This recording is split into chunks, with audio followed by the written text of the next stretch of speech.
confirmed that we did have a fire victim, we also notified the medical examiner and homicide, and they'll be conducting their investigations parallel with each other. So the body had been burned? It appears that the body may have suffered some thermal damage, but the medical examiner will conduct an autopsy to determine the cause of death and what other injuries the body may have experienced. So, so what you're saying is that that body was here the day of the fire, or we don't know that? We're not quite sure. The cause of death is going to be quite telling on what happened to the body and would add to the investigation. But on Saturday, you guys didn't find anything when you guys were extinguishing the fire over here, right? Saturday morning, when Station 52 arrived, they were met with heavy fire and challenging conditions in that there were no hydrants inside the property, so there were immediately some water supply problems. When they went defensive, they still tried conducting searches inside the structure to what they could access, because there were reports of people trapped and missing, but on the first floor, in the first floor apartment.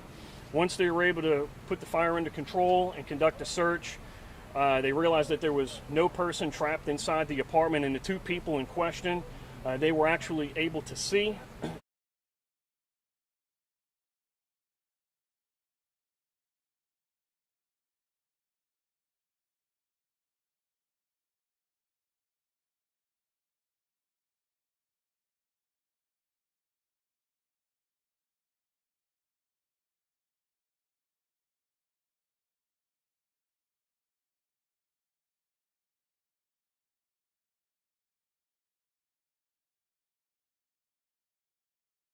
Actually, on Saturday, I would say it was more thorough. Every fire that we go to, we conduct a search, even in abandoned buildings. But in this one, because it was difficult for apartment management and fire officials to determine who was leasing what apartment, they continued to conduct searches to the point where even the rescue truck used specialized equipment. Some of the equipment we frequently use on car accidents, lifting up debris, to search underneath everything, because the second floor had collapsed onto the first.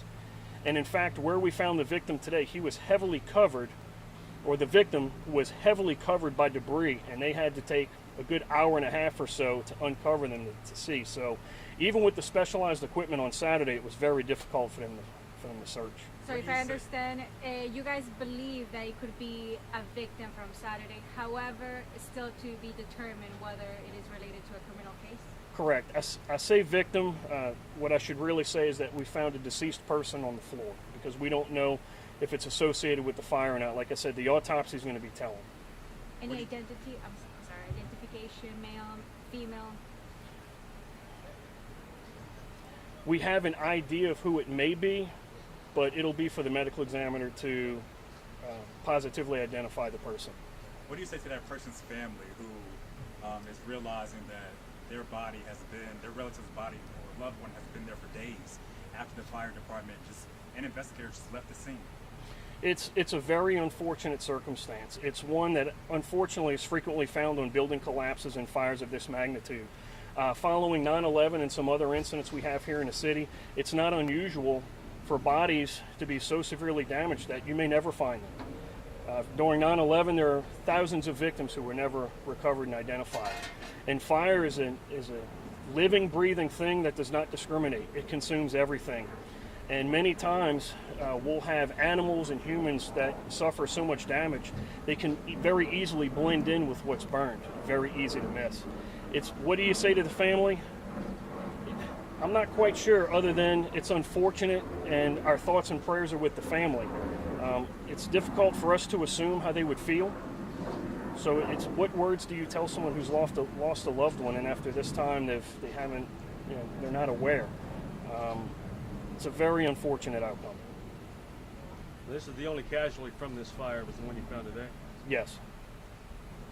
And you said it was found on the second floor in an apartment that you guys are not sure was leased. Correct.